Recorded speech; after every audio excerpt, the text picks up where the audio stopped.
하나님이 아브라함에게 약속하실 때에 가리켜 맹세할 자가 자기보다 더 큰 이가 없으므로 자기를 가리켜 맹세하여 이르시되 내가 반드시 너에게 복주고 복주며 너를 번성하게 하고 번성하게 하리라 하셨더니 그가 이같이 오래 참아 약속을 받았느니라. 사람들은 자기보다 더 큰 자를 가리켜 맹세하나니 맹세는 그들이 다투는 모든 일의 최후 확정이니라. 하나님은 약속을 기업으로 받는 자들에게 그 뜻이 변하지 아니함을 충분히 나타내시려고 그 일을 맹세로 보증하셨나니 이는 하나님이 거짓말을 하실 수 없는 이 두 가지 변하지 못할 사실로 말미암아 앞에 있는 소망을 얻으려고 피난처를 찾은 우리에게 큰 안위를 받게 하려 하심이라. 우리가 이 소망을 가지고 있는 것은 영혼의 닷 같아서 튼튼하고 견고하여 휘장 안에 들어가나니 그리로 앞서가신 예수께서 멜기세덱의 반차를 따라 영원히 대제사장이 되어 우리를 위하여 들어가셨느니라. 흔히 우리가 살아가는 인생사를 향해서 항해와 같다라고 비유를 하곤 합니다. 인생이라는 짧지 않은 긴 여정을 바다를 항해하는 것에 빗대어 표현한다는 것은 참 탁월한 표현이 아닌가라고 생각을 합니다.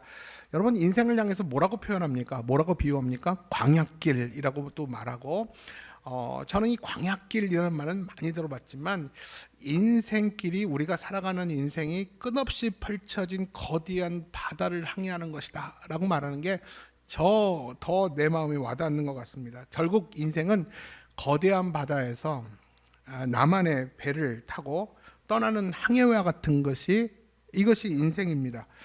그 항해를 하다 보면, 그 정박할 것을 목적지를 향해 가다 보면 좋은 날씨도 있지만 진짜 큰 풍랑과 바람을 맞을 때도 있고요. 그리고 배가 뒤집히는 위기의 상황에 맞닥뜨릴 때도 있고, 또 어디를 가야 될지 길을 잃어버릴 때가 있습니다. 그럴지라도 포기하지 못하는 것이 인생의 항해입니다. 그래서 인생이 항해라면 저와 여러분은 누굽니까? 항해자 아닙니까? 여러분, 저와 여러분이 좋아하는 찬양 중에서 항해자라는 찬양이 있습니다. 이 항해자라는 찬양을 제가 이번 주에 말씀을 준비하면서 우연히 듣게 되고, 이 말씀에 너무 이 찬양이 가서 은혜가 돼서 이 말씀과 연관된 말씀을 찾다가 오늘 본문을 결정을 했습니다. 이 항해자라는 찬양 여러분 들어보셨습니까? 그 가사 구절이 정말 이렇게 은혜 받은 자가 하나님 앞에 간절히 드려지는 이 기도를 모아서 가사를 썼더라고요. 그래서 이 긴 가사를 다 여러분께 소개를 해드리고 싶은데, 우리 인생이 항해고 저와 여러분이 항해자라면 우리가 하나님 앞에 어떤 소망을 두고 항해를 해야 될 것인가에 대해서 이 항해자의 가사 속에 다 들어가 있더라고요. 제가 긴 내용이지만 좀 정리해서 여러분께 소개를 해드리겠습니다. 나 비로소 이제 깊고 넓은 바다에 간다. 두려움에 떨고 있는 내 손을 주는 결코 놓치지 않으셨다. 내 삶의 항해의 끝이 되시는 주님이시여, 나 의지합니다. 나 포기하지 마소서. 나 잠시 나를 의지하여도 내 삶의 항해의 방향을 주여 잡아 주시옵소서. 날 포기하지 마소서. 나 잠시 나를 의지하여도 삶의 항해의 방향을 주여 잡아 주시옵소서. 이 깊은 바다에 나 홀로 버려두지 마소서. 아무리 깊은 인생의 항해일지라도 주님이 붙잡아 주신다면 그 주님 의지하여 더 넓고 더 깊은 바다에 내가 나아갈 수 있다라는 소망을 노래하는 노래가 이 항해자라는 찬양입니다. 여러분, 이처럼 인생의 거친 항해에서 주님만이 나의 소망 된다라는 사실, 주님이 나를 붙들고 계시고 나의 가는 길을 오직 그가 아신다라는 그 하나의 사실과 이 분명한 믿음이 내 삶에 얼마나 위대한 소망인지 모릅니다. 나에게 얼마나 위대한 용기와 격려가 되는지 모릅니다. 그러나 여러분, 우리가 살면서 인생의 저항을 만납니다. 우리는 영적인 존재이기 때문에 사단의 방해를 받아요. 여러분, 사단은 보이고 들리는 것을 통해서 나를 위축시킵니다. 끊임없이 우리를 작게 만듭니다. 자신감을 뺏어갑니다. 나를 낙심케 합니다. 그래서 우리 안에 남아있는 소망마저 뺏어가려고 하는 것이 사단입니다. 그러나 하나님은 우리에게 소망을 주시는 분입니다. 계속해서 소망을 주시는 분입니다. 오늘도 강력하게 강단을 통해서 여러분에게 각자에게 소망을 주시는 분이 우리 하나님이십니다. 그렇기 때문에 우리는 어떤 상황 속에서 우리가 붙들어야 될 것인데, 그게 뭐냐면 소망이에요.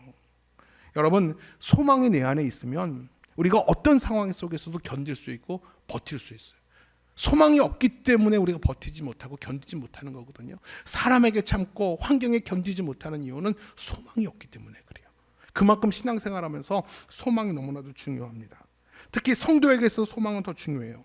여러분, 소망은 신앙의 핵심이에요. 여러분, 우리가 고린도전서 13장 보면 믿음, 소망, 사랑, 그 중에서 제일은 사랑이다. 우리가 신앙생활하면서 뭐가 중요합니까? 여러분, 믿음이 중요하죠. 믿음으로 말미암아 구원받기 때문에. 그리고 정말 믿음, 소망, 사랑 중에 그 중에 제일 사랑이 최고라고 그랬어요. 그래서 믿음과 이 사랑은 최고인 줄 알겠는데 이 소망의 위치가 과연 어딜까요? 저는 소망의 위치를 이렇게 말합니다. 소망의 위치는 신앙의 핵심이다. 믿음을 믿음답게 하는 것이 소망입니다. 소망이 있기 때문에, 하나님을 향한 소망이 있기 때문에 우리의 신앙은 오늘도 버텨낼 수 있는 것입니다. 그렇다면 오늘 본문은 구원받은 자에게, 저와 여러분에 있어서 소망이 왜 중요한가? 과연 믿음만 있으면 되는데 왜 소망이 굳이 중요하고 신앙의 핵심인가에 대해서 저는 세 가지로 여러분께 짧게 말씀을 좀 나누기를 원합니다. 소망이 왜 중요한가? 첫 번째, 소망은요, 하나님의 약속을 이루게 합니다. 우리가 소망하면 성경의 많은 인물 중에서 누가 제일 먼저 떠오르냐 하면 아브라함입니다. 아브라함은 하나님께 약속을 받습니다. 여러 경험을 통해서 여러 번 약속을 받습니다.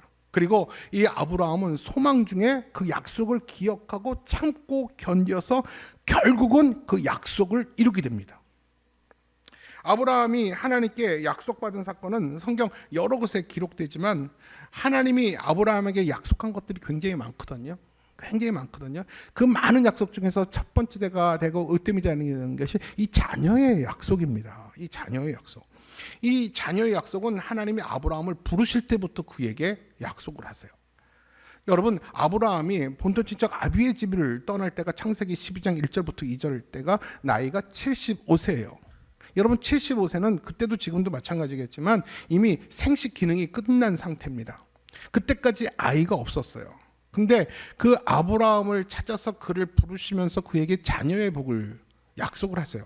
우리 한번 두 절 말씀을 찾아볼까요? 창세기 12장 2절 말씀과 15장 4절 말씀이에요. 시작. 내가 너로 큰 민족을 이루고 내게 복을 주어 내 이름을 창대하게 하리니 너는 복이 될지라. 15장 시작.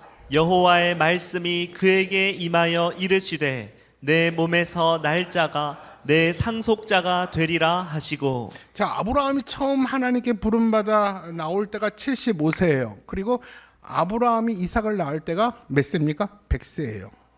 여러분, 25년 동안 인고의 세월에 아브라함은 하나님의 약속을 한시도 잊지 않았어요.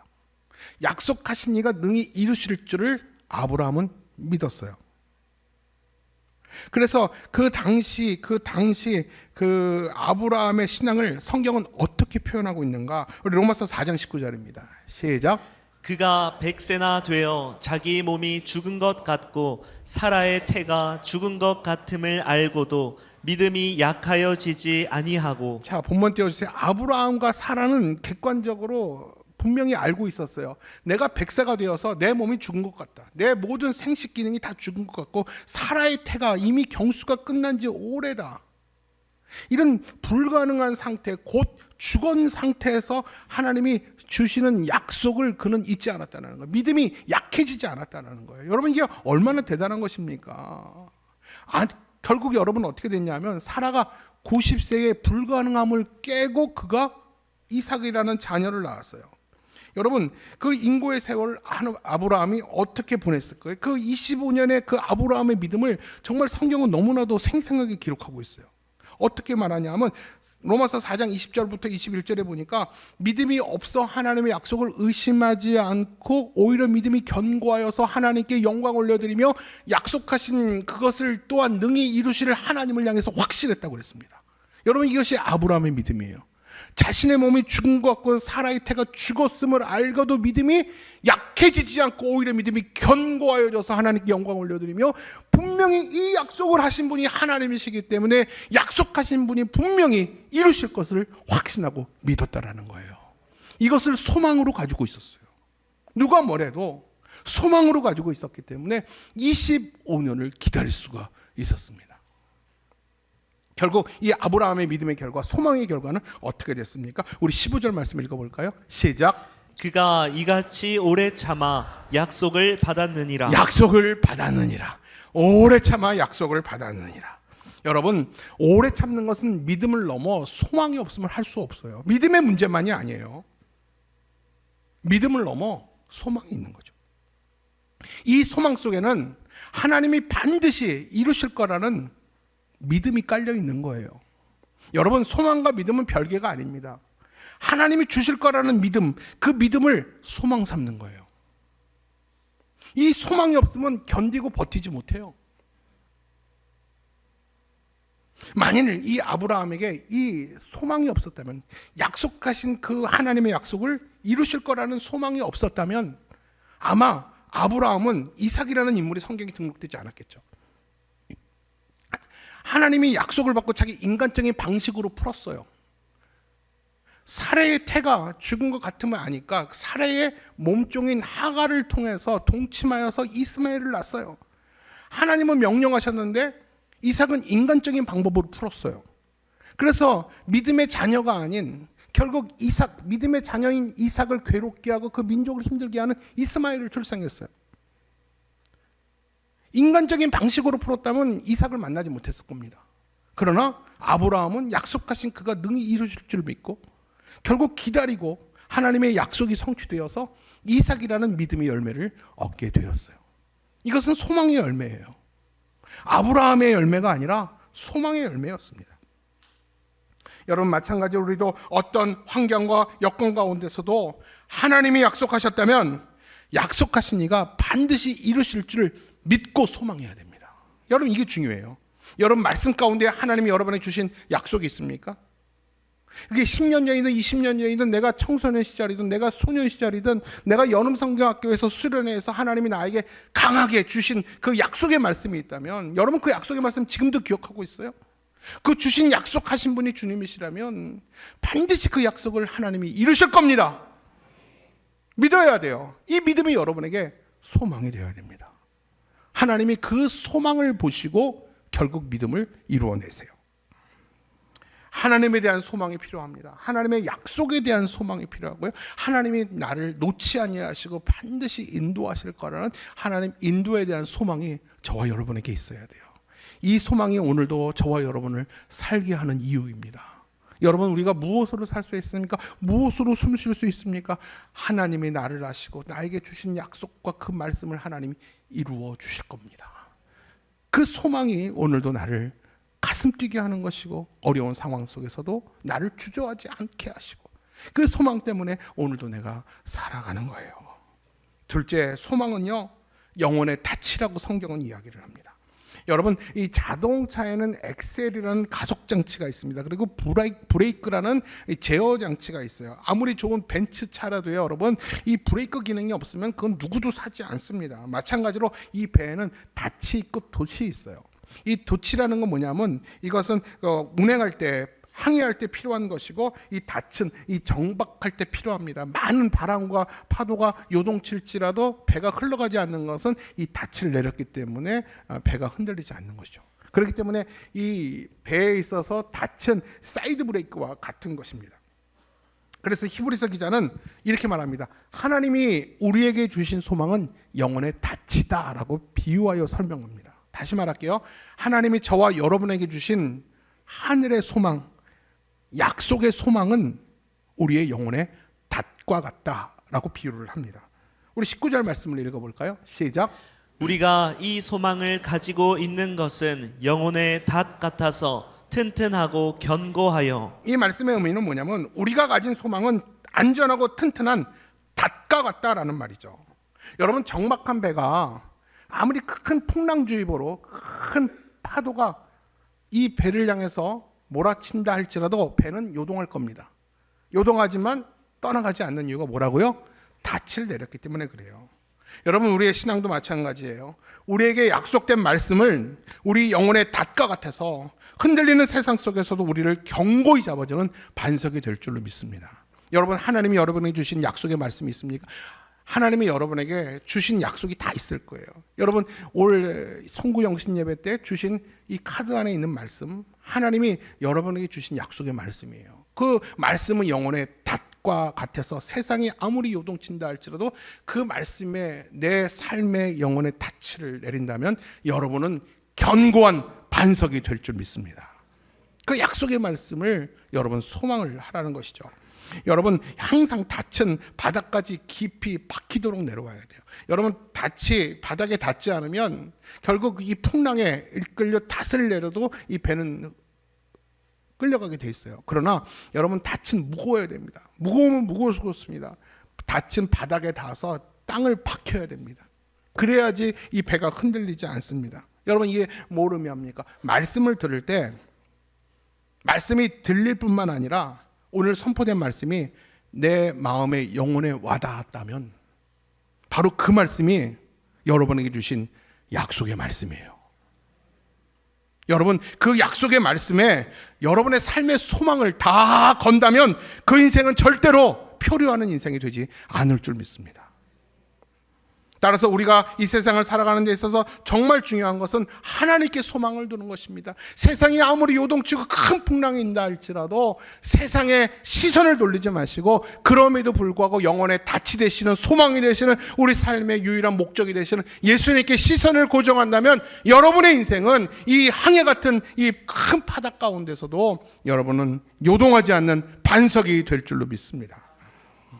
요즘처럼 정치가 혼란스럽고 급변하는 국내외 정세 속에서 과연 대한민국은 안전할까? 대한민국은 침몰하지 않을까? 우리는 많이 걱정을 합니다.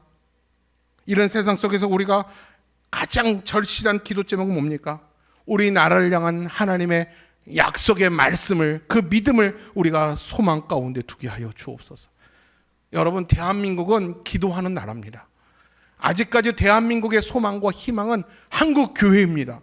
하나님은 대한민국의 미래를 한 사람 두 사람 위정자에게 절대 맡기지 않았어요. 대통령에게, 입법기관에게, 사법기관에게, 행정부에게 대한민국을 맡기지 않았습니다. 대한민국의 역사의 주관자는 하나님이세요. 그렇기 때문에 우리가 대한민국이 근심되고 걱정할 때마다 유튜브만 자꾸 들여다보고 한숨 짓고 걱정할 것이 아니라 대한민국을 향해서 주신 하나님의 약속을 믿고 소망 가운데 하나님 앞에 올려드리는 겁니다. 대한민국에는 소망이 있습니다. 기도하는 자의 무릎 위에 대한민국을 올려놓고 기도하시길 바랍니다. 하나님은 우리에게 계속해서 소망을 주시고 여전히 대한민국은 우리의 제사장 나라가 될 줄 믿습니다. 그래서 소망은 영혼의 닭과 같아서 우리를 붙잡아주고 지탱하는 힘이 됩니다. 그러므로 이 소망으로 무장할 때 우리는 어떤 상황 속에서도 흔들리거나 좌절하지 않고 버텨내고 이겨낼 수 있는 것입니다. 이러한 영혼의 닫힌 소망을 우리 심령 깊은 곳에 여러분 내리시는 저와 여러분 되시기를 바랍니다. 세 번째로 소망은 휘장 안에 들어가게 합니다. 이게 무슨 말일까요? 소망이 있으면 휘장 안에 들어갈 수 있다라는 말입니다. 여러분 한번 정리해 볼게요. 앞에서 소망이 왜 중요하다고 그랬습니까? 한번 정리해 볼게요. 소망이 있으면 뭐예요? 하나님의 약속을 기다릴 수 있어요. 소망이 있기 때문에 기다릴 수 있어요. 소망이 없으면 못 기다리거든요. 소망이 있기 때문에 기다릴 수 있고 우리가 하나님의 약속에 대한 소망이 있기 때문에 그 약속을 이룰 수가 있어요. 맞죠? 또 우리에게 왜 소망이 필요합니까? 소망은 견고한 닭과 같아서 아무리 요동치는 세상 속에 내가 있다 할지라도 소망이 있으면 절대 흔들리지 않기 때문에 소망이 우리에게 중요합니다.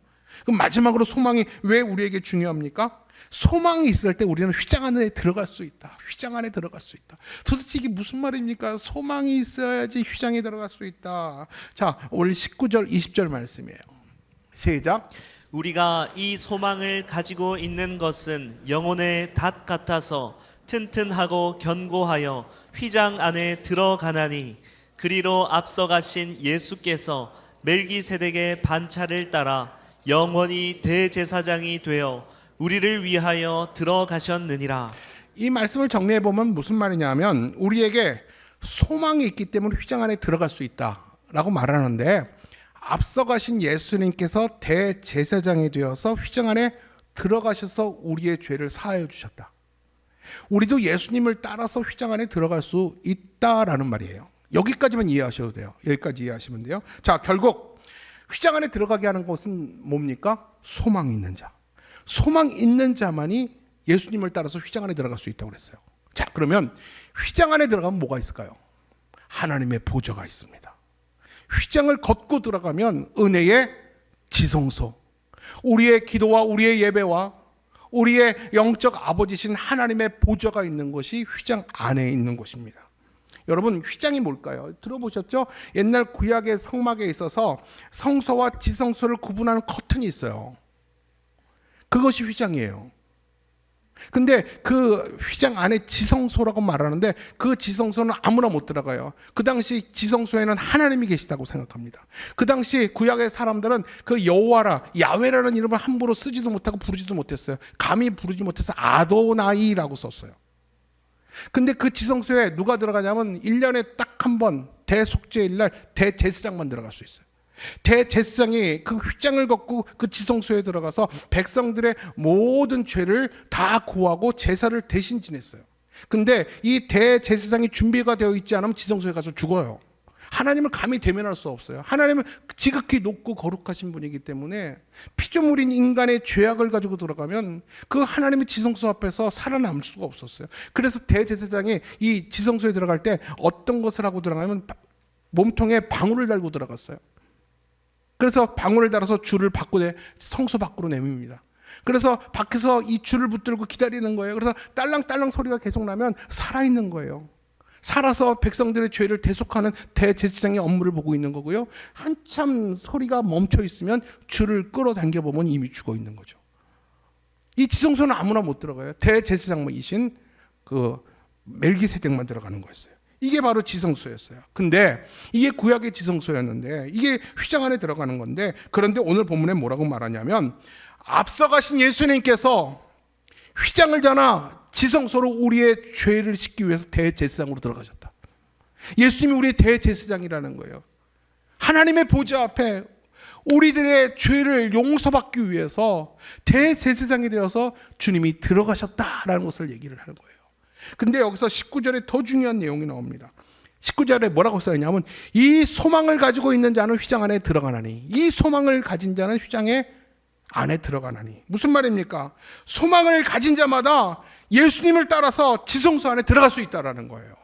하나님의 은혜의 보좌에 담대하게 들어갈 수 있다는 거예요. 누구만? 소망이 있는 자만.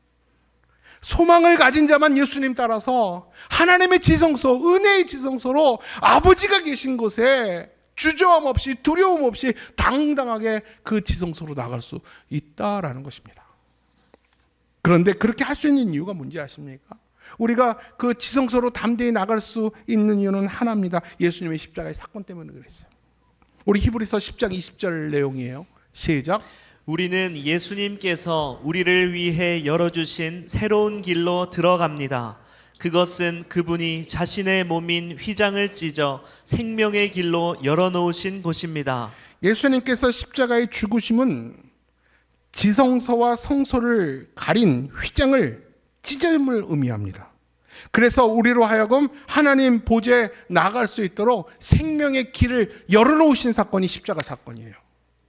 예수님의 십자가의 사건이 없었다면, 십자가에서 자신의 몸을 찢지 않으셨다면 이 휘장은 절대 제거되지 않아요.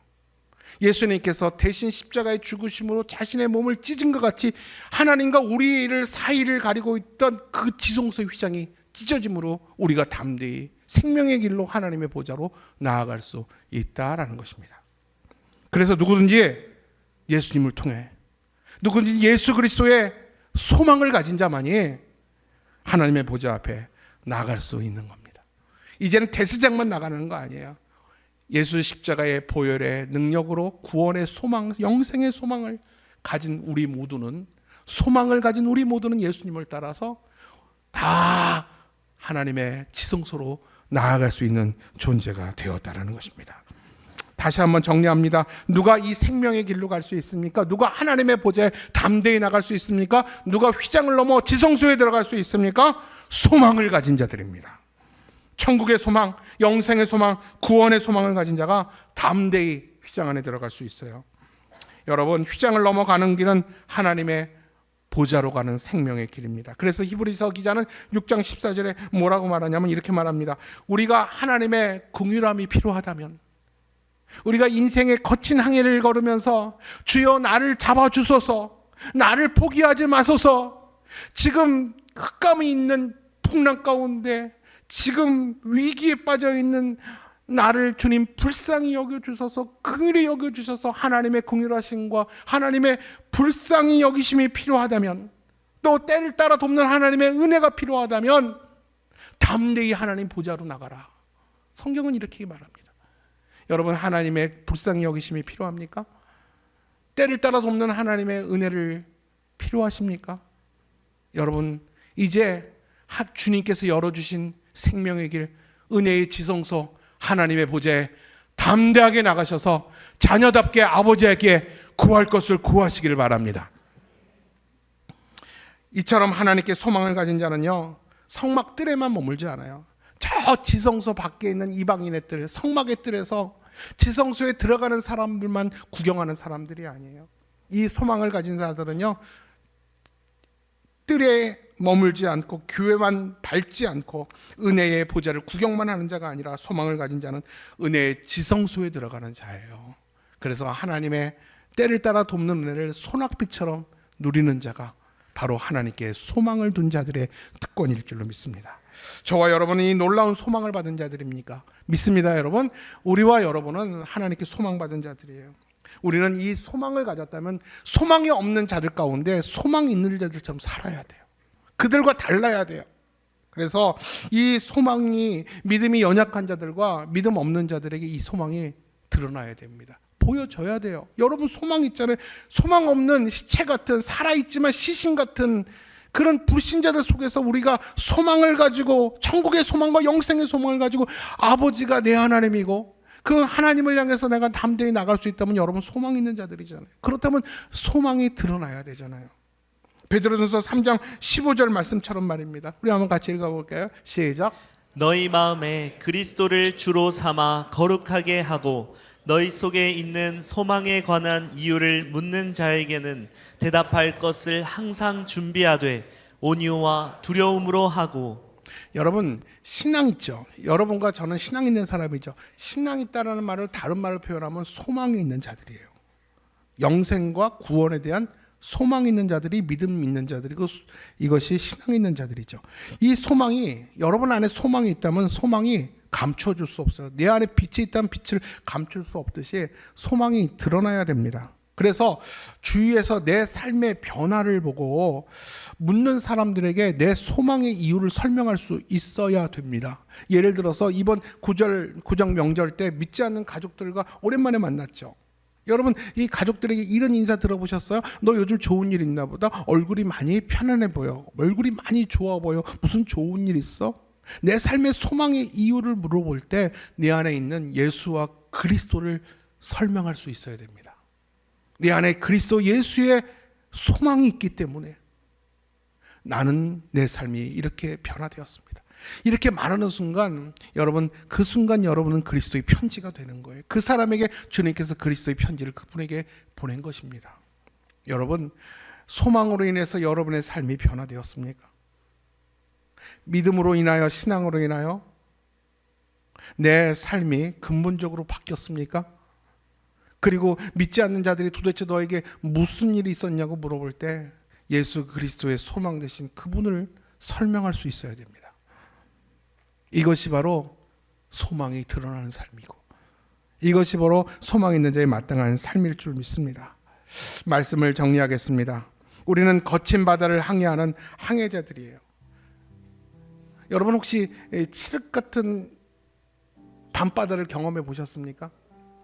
제가 예전에 우리가 아이가 없을 때 우리 집사님이랑 제가 아토스를 여수까지 가서 목포인가 그 배를 태우고 그 1박 2일로, 그때 참 어려웠어요. 그렇지만 제주도는 한번 가보고 싶어서, 교육전도사 때인가 보다.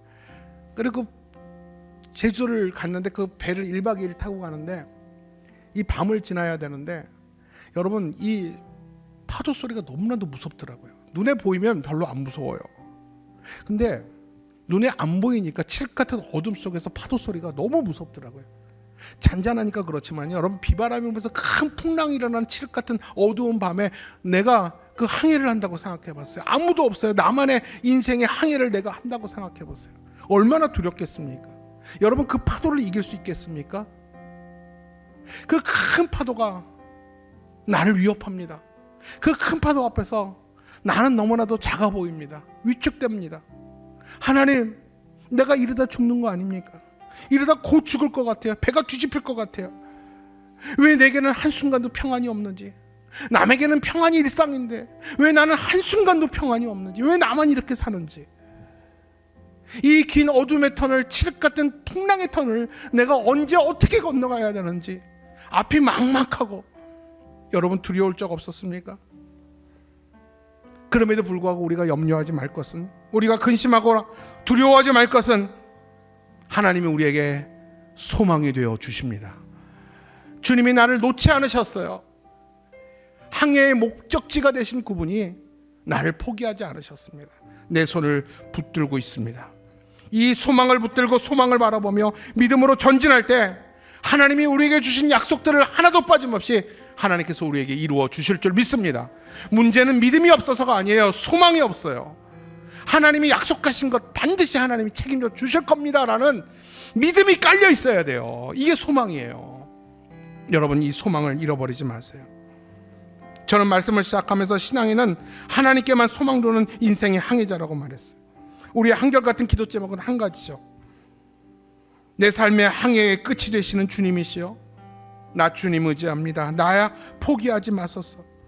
나 잠시 믿음 없어서 나를 의지하여도 내 삶의 항해의 방향을 주여 잡아 주옵소서. 여러분, 우리 모두는 거친 인생의 항해를 하는 항해자들입니다. 큰 바다, 거친 파도 가운데 하나님, 내가 위축될지라도 위축되지 않을 것은 주님이 나의 소망이 되시기 때문입니다. 그 소망의 주님을 끝까지 붙들고 바라보며 내가 승리하는 인생의 항해 되기를 원합니다. 이 소망이 저와 여러분을 오늘도 살게 하고 숨쉬게 하는 이유가 될 줄로 믿습니다. 우리 같이 기도하겠습니다.